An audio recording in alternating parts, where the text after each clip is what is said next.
নিয়ে আজকে আমাদের প্রতিবাদ হচ্ছে। এই সরকারের বিরুদ্ধে মানুষ সচেতন হোক।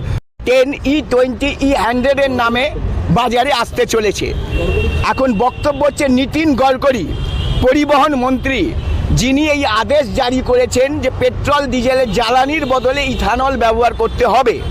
এখন প্রশ্ন হলো, ইথানল ব্যবহার করলে বর্তমান যে ইঞ্জিন গাড়িতে লাগানো আছে সেই ইঞ্জিনের সব 12টা বেজে যাবে। এখন যদি এই রকমভাবে ইথানলের প্রচলন করা হয় তাহলে পেট্রোল ডিজেলকে অ্যালুপ করে দেওয়া হবে। প্রশ্ন হচ্ছে সরকার চাইছেটা কি? সরকার কি চাইছে পরিবহন ব্যবস্থা লাটে উঠে যাক, পরিবহন বন্ধ হয়ে যাক, গাড়িগুলো অচল হয়ে পড়ে থাক এবং সরকার যাতে আবার নতুন করে একটা গাড়ি বিজনেস করতে পারে আদানিকে দিয়ে, আবার নতুন গাড়ি সিস্টেম বার করে তাদের জনগণের মাথায় চাপাতে পারে? এটাই তো পদ্ধতি। তার মানে কি জনগণকে লুট করার সরকার।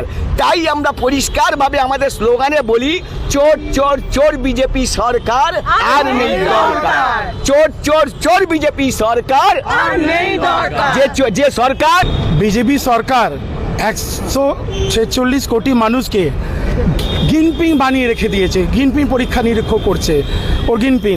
আপনারা দেখেছেন উনি ঘোষণা করে দিয়েছেন নীতিন গডকরি, জ্বালানি যেটা 15 টাকা বলেছিলেন ওটা কোনো উদ্দেশ্য নেই, ওটা ধামাচাপা পড়ে গেল। এখন কি করেছেন, ইথানল নিতে হবে। আপনাকে কি নিতে হবে? এখন পেট্রোলের দাম E20, E80, E100 এইটা নাকি মিস করতে হবে। মানে পুরো দেশটাই ভেজাল হয়ে গেছে। 2 নম্বর রাম মন্দির চুরি, এই চুরি না, এবারে তেলটাও নিয়ে আমরা আজকে তেলে দাম ইথানল বলছে 20% মিস করতে হবে আপনাকে। সেখানে দেখা যাচ্ছে পেট্রোলের দামের মতন দামটা কম নেই। কেন মিস করবে? আপনি কে? আপনি পরিবহন মন্ত্রী একটা, আপনি কেন অর্ডার দেবেন? কি হয়েছে, আদানিদের কোম্পানিকে রাখতে হবে, তো ওর ছেলে একটা ব্যবসা করেছে অনেক বড়। মানে দেশটা কোথায় সহা করে দিয়েছে, কোন ভূতে মানে দেশে আমরা আছি।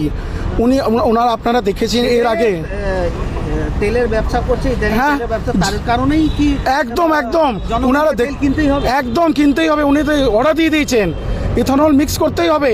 তারপরে যেতে কি হচ্ছে, আমাদের স্কুটার গাড়ি চলাচল সব ইঞ্জিন খারাপ হয়ে যাচ্ছে, আমাদের নিজস্ব চলাচল সব খারাপ হয়ে যাচ্ছে। আমাদের ভারতবর্ষে সেই ইঞ্জিন নয় যেটা আপনাকে ইথানল মিক্স করতে হবে।